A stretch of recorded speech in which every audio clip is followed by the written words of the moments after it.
and especially prepare something for your sticking points, right? Let's say you're terrified of shit tests, right? Let's say you're absolutely terrified of shit tests, and for that reason, you don't take risks in game, you're not polarizing in game, etc.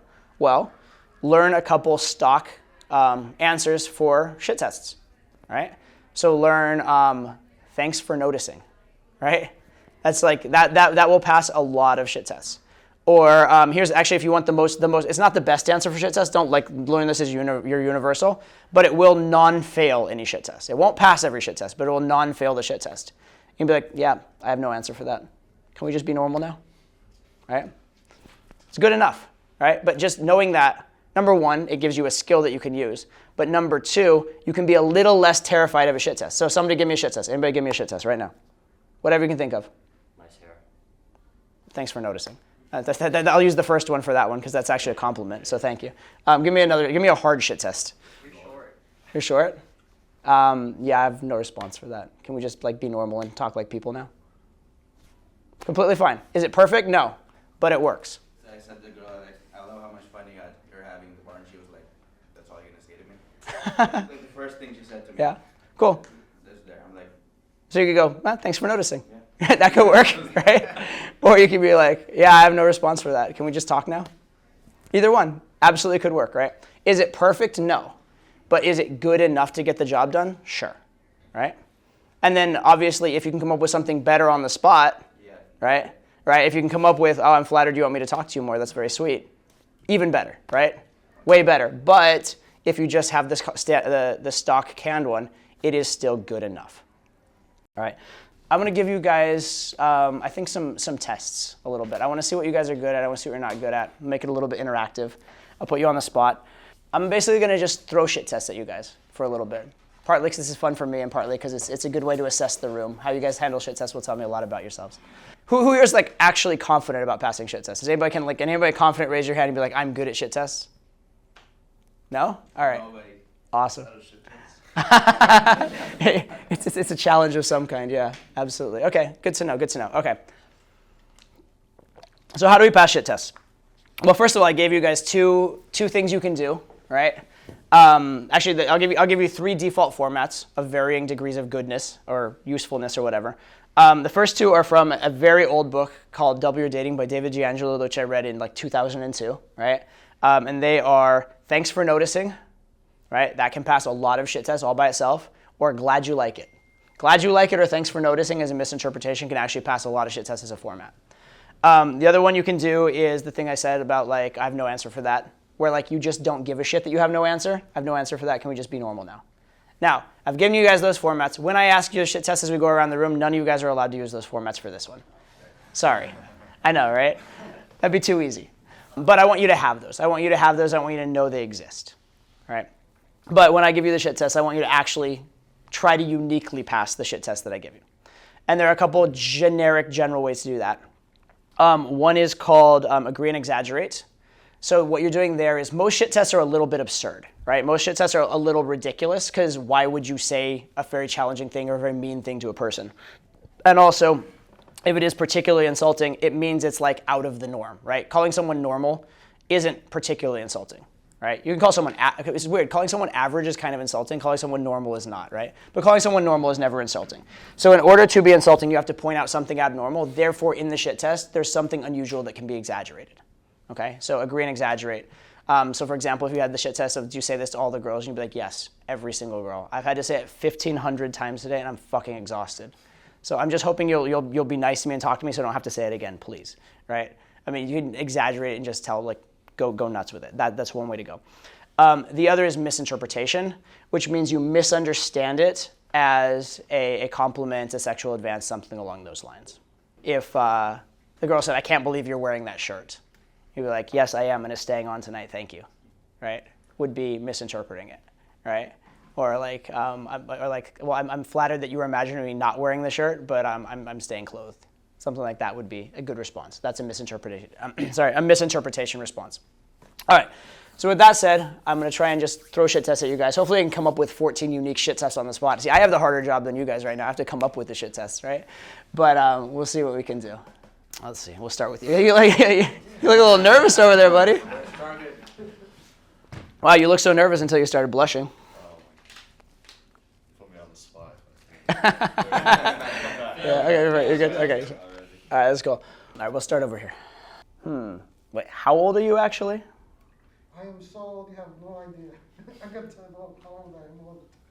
Yeah, okay, fair enough. Okay, so that's good. So what you're trying to do is agree and exaggerate there, right? Right, So if you're going to exaggerate, you have to actually exaggerate. Okay. Okay? Because I'm so old you have no idea is just agreeing with me. Okay. Right? If you say like, I mean, I don't know how old I am, but like I was a main character in the Bible. Right? That's agree and exaggerate. You're going to a different level, right?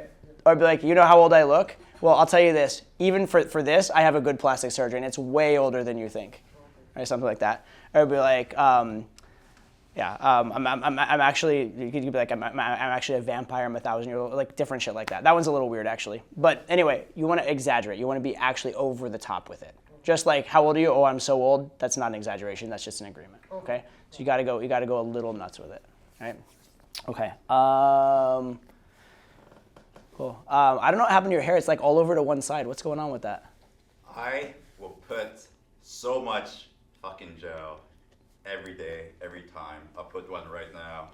How you doing? What's your name? Okay. Okay, so a few things. Yeah. Again, you did kind of the same as him. You Yeah. basically agreed, but you didn't really exaggerate, Yeah, I should've. right?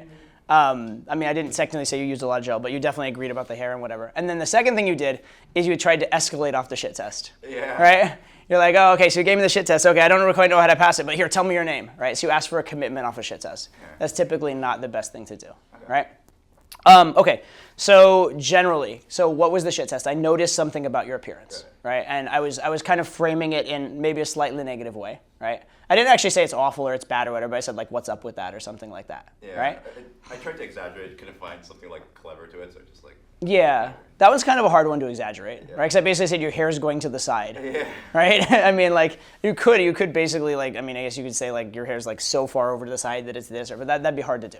But for this one, as a default for you guys, anytime a girl is making a comment about your appearance, in order to make a comment about your appearance, what does she have to have first done? Looked at you, observed you, taken some time to notice you. Do you take time to notice people you don't care about, that you don't like, that you aren't interested in? Yeah? Thank you for taking interest in my appearance. Would be enough. And then you can go from there if you'd like. Thank you for taking an interest in my appearance, but no, I will not let you run your hands through my hair. That makes sense? Yeah. Just as a Yeah. default, right? But anytime I'm saying something about your appearance, your clothing, your style, anything like that, your body, anything like that, it's very easy to take that as, looking you up and down, stuff like that, observing you, etc. So most shit tests, what is a shit test? For a second, right? What is a shit test? Because a shit test isn't a flat out insult, right? If it was a flat out insult, then she'd be rude and she'd be socially uncalibrated in doing it. What a shit test is it's implying a negative without saying it, right? I'm sorry, you have the longest sideburns I've ever seen. I guess that's your thing, right? That's not bad. That's not bad, right? As per usual with you, hesitate, and then something brilliant. That's good. I guess that's your thing. Awesome, right? Cool, absolutely, right? And also you could add, if you wanted to, the general stock thing along with that, right? Wow, I'm flattered you've been noticing. I guess that's your thing. Would be even better, right? But yeah, and again, comment on the appearance, general format. Thanks for noticing. Glad you've been checking me out, etc. Or I guess that's your thing. Awesome, man. Good job. Very nice. Very good. Very good. You need to stop hesitating so much. Seriously, my man. All right. All right, we'll go over here. You ready? I'm sorry, that cross isn't going to help you with lines as bad as that. That is a tough one. I don't know how to That's pretty bad. It's pretty. That one is actually borderline of like actually an insult. Like it's kind of crossing the thing, but it is playful enough or whatever, right? I didn't like praying enough today, I guess. Yeah, that's actually good. Yeah. You can agree and exaggerate or whatever. Damn it! I knew I should have gone to confession. Maybe I would have been a nice girl tonight. Yeah, I missed church this morning. Yeah, that could work. That could absolutely work. So that's an interesting one. Sorry to give you that one, by the way. But so if it so I just go with what I just think mean girl, and then I say what comes out of my mouth. So the interesting thing with that, and this is actually a good educational lesson, is that if it goes over the tipping point to actually insulting, you get a whole other range of potential responses, right? So she actually, like she being me in this case, actually was socially rude, right? I was actually over the top. And so you're like, wow, that escalated quickly, or something like that. I'd be like, holy shit, right? I just came to get a margarita, and all of a sudden I'm getting like religious insults. Wow. There's also two lessons for this. Number one, if it is over the top and insulting, you can just actually discuss it or just point out how over the top it was, because she's the one who made the social error now. So you can sort of shit test her back on her social error. So that's the first one, right? But the second concept here is what's called like filters of insecurity, so to speak, which is that usually high value people will inherently take things as positives, and in doing so will just make them positives, even without trying hardly. And inherently, people who are insecure will tend to filter things through their own perception and turn them into insults, even when they weren't insults, very often. So like, for example, if I said to you, I'm like, nice shirt, bro. If you're like a high value, confident guy, you should be like, thanks, right? Thanks. But if you're like a low value guy, like, yeah, no, it was a laundry day and it was the only thing I had clean. But you don't like it, right? So, but your perception, like I said the exact same thing, but your perception is either turning it into a compliment or turning it into a shit test. Oh, you're a Yankee. What position do you play? Come in the dugout with me and find out. All right. So I'll ask generally the audience, what's good and bad about that one? It's funny. It's funny. It's a little funny. It's a little clever. Implying that you're gonna get together later. Yeah, it has a man to woman nature, sure, absolutely. So this is the kind of response that, like, if you were to give this response and say it, like if you put this response in a porn, everybody like, oh, good line, right?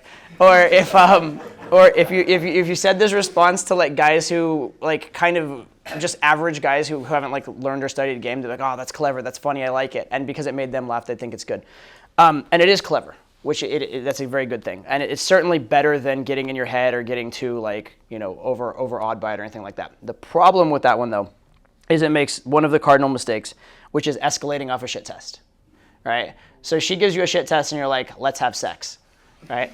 Essentially, right? It's a sexual proposition, sexual offer, right? So that's a little bit problematic. You want to avoid that. In looking at the shit, what I would have done with this is, so I said, what position do you play? Oftentimes there are words that kind of go different ways, or there's words that can be in one context mean one thing, another context mean another thing, right? So position in baseball means one thing. Position in a man-to-woman situation could mean something sexual, right? So that'd be a very easy misinterpretation to be like, I don't know what positions you have in mind, but we just met, let's start with names, right? Something like that could work very, very well. Maybe she's into Yankees. Maybe she's into baseball. Maybe she's into athletic guys. Be like, I'm glad you're into athletic guys. I'm not a Yankee. I had quit playing in college or something like that, right? Does that make sense? Right? But you're saying, I'm glad you're into athletic guys. You're taking it as a compliment. You're taking it as a positive. And by the way, you don't always have to have an absolute zinger either, right? Sometimes it's great to have a clever line that absolutely puts her in her place. But oftentimes it's better if you just took it naturally as a compliment and you just seemed like a confident guy, right? It doesn't necessarily have to always be super, super, super clever. It can be though. And if being clever amuses you, certainly more power to you. It's definitely fun to do, but it's not absolutely necessary. Oh man, I love that jacket. My granddad used to have one of those in like 1910. Oh yeah, I think we have the same style. So that's okay. That's basically like a non-fail. You basically just didn't take it as an insult or anything like that, but you also didn't necessarily take it as a compliment. So that would be fine. That you would progress in the set just fine. But again, she's commenting on something about you. She's clearly taking interest in you. She's clearly going out of her way and putting energy into you. So can you use those facts to maybe misinterpret as a compliment? Not just that you and her grandpa have the same style, which is just kind of a non-fail, but can you actually take it as a compliment? Yeah, I guess I would go along the lines of like, thanks for noticing. You're pretty observant. Yeah. Thanks for checking out my. Thanks for checking me out. My eyes are up here though. Something like that is a good one. It's a nice old school one. My eyes are up here is a good default. Or like if you're suggesting you want to take me home and meet your family, it's a little early. Anything like that could work. I have to come up with one for this. There has to be like a really good one for that. I'll up with it at some point. You have one for that? Did you get that at Hot Topic? That's pretty good. That's pretty good. Sorry, I like this is interesting. Did you get the like a hot topic when you were 13? 12 actually. Yeah. It's okay. It's a good non-fail. You're doing kind of like agree without exaggerate, but you're so calm about it that it's not going to fail the shit test, right? So it's like a good enough response, but you're missing the opportunity to do more with it. Because what you're doing is you're like, I'm secure, I'm not affected, which is good. That's a very good start for the shit test. But how about I'm secure, I'm not affected, and also thank you for the compliment? Would be just one step further. So you're the guy who's here to do my taxes? Very cool. So what's the implication? Like so is being able to do taxes a bad thing? No. Not necessarily, right? But it's taken as there's some boring like stereotypes of being boring or stereotype of being too stuffy or not fun or something like that, right? There's those stereotypes that are negative, but they're also just good stereotypes, right? Being smart is is a good thing, right? Being educated is a good thing. Being competent is a good thing. Being useful is a good thing, right? So instead of taking the negative stereotypes from it, take one of the positive stereotypes from it, right? Or educated, competent men. I'm glad you're into educated, competent men, but I'm gonna have to know you a little bit better before I commit to spending an afternoon going through your finances. Right. So does that Alaskan lumberjack look work in New York? Yeah, absolutely. Actually, I chop trees for a living, so. So that's like again agree without the exaggerate, right? You just like adopted the frame, right? Now, if you actually did chop trees for a living, it would be like hilarious, and you could use that. But I'm guessing that's not the case. Because that's actually kind of like a really attractive stereotype. Exactly. Yes. But I was like trying to phrase it in a way that like emphasized that. Great. Yeah. That's a great. So the concept you're getting at is a concept of either synonym or euphemism, right? So you're taking the general label, right? So what is a word to describe that good stereotype? Can you think of that? I guess like brawny. I don't know. Brawny would work. Rugged, outdoorsy, something like that. Yeah. I like rugged. That's the one I would probably go with. But yeah. But like I'm glad you're into the rugged look. And I'm sorry you've been disappointed by all the New Yorkers so far. Oh man, it looks like part of your jeans are missing there in the middle. What happened? I'm glad I didn't think about maybe that my pants on, but let's take it slow. Works. Absolutely. He learned the format. Very nice. You okay? You look like you're gonna fall asleep back there. I'm glad you paid so much attention to me. Thank you. Okay. Decent. That's a good answer. It'll work. It'll work in the real world. For the sake of this exercise and also for the sake of making it even better in the real world, you might want to relate it specifically to what she said in some way, because that's almost a stock answer you could give to almost any shit test. I'm glad you're paying so much attention to me. Thank you. That's, by the way, for the list of stock answers, glad you like it. Thanks for noticing. Glad you're paying so much attention to me. That's another one you can put as a stock answer. So that's fine. But it doesn't actually address the specific shit test. It's a little bit stock, right? So in an actual set, you'd get away with that maybe once or twice. But if you keep giving stock answers instead of actually addressing the real one, she might up the shit tests on you. Like she might just be like, you didn't even answer, like that's not even what I was talking about or something like that. So it's okay to a point, but it didn't address the specific. So just keep that in mind, okay? It's really pretty cold in here, isn't it? You want to like take your jacket off and stay a while? Yeah, I can tell you like my jacket. I'm sorry you don't have one. Okay, it's decent. It's decent. If you're gonna do the you're jealous or I'm better kind of thing, try and do it playfully. Number one, rather than in a serious tone of voice. That would be number one. Another stock thing you guys can do, again, anything with clothing, but especially anything about taking clothing off. I was gonna say. Right. I don't like it. Are you gonna take your jacket off? Yeah, I just asked you to take your jacket off. That's like the easiest thing in the world to misinterpret. Right. So that's just like a low-hanging fruit as far as that goes. Like bald men are not really my type, right? You say I'm shaved. No. Yeah, it's just disqualifying yourself though. Oh, okay. It's still early tonight. You don't know me well enough yet. That's also still qualifying yourself. It's like you're trying to put yourself in the situation of proving yourself. This is a tough one, but it's another good general one to have come across. Whenever someone says you're not their type, or sometimes in some contexts they're not interested. Sometimes that's just a flat out rejection, but in some contexts, right? Like for example, I had one set in North Carolina that I did, which was like a pretty epic set. But she basically on the open, she basically looked at me and she said, "Yeah, you're short. That's a deal breaker for me." Right? As like literally like I said hi and she was, "Yeah, you're short. That's a deal breaker for me." Right? But the question is, Deal breaker for what? Right? What category of things is being bald or short a deal breaker for? Is that a deal breaker for doing a business deal? Is it a deal breaker for conversation? Deal breaker for being friends? No. It's a deal breaker for a certain very specific category of thing. And especially if you haven't necessarily implied that category of thing very strongly, or if you're just having a normal conversation and she brings up that category, well, clearly she's thinking of you in a certain way, and that can be the misinterpretation. Like I don't know what category you're trying to figure out if I'm your type 4, but can we just talk before we get all sexual, please? Yeah. Something like that. Question. What if he just said like, oh, bald men are not my type either? That's pretty funny. That doesn't technically hit a format because it's funny enough. It could actually work. Yeah, I'm totally with you. Bald men are I'm not into bald men either. That could work to an extent. However, you still haven't necessarily passed it, so you still have the lingering frame. So what you would, in that case, so that would avoid it being a rejection. That would buy you time and keep you in the set enough that you could build value in some other way. And then if your game around it is good enough, it might work. You still technically like mildly failed the shit test, but you'd probably still you'd still be in with a chance after that, would be my guess. But there is still because you actually just agreed with the frame that bald's unattractive and you're bald. Yeah. So given that you can't get away from being bald, you might not want that to be the case. Okay, that makes sense. But overall, it's not so bad. It's not so bad.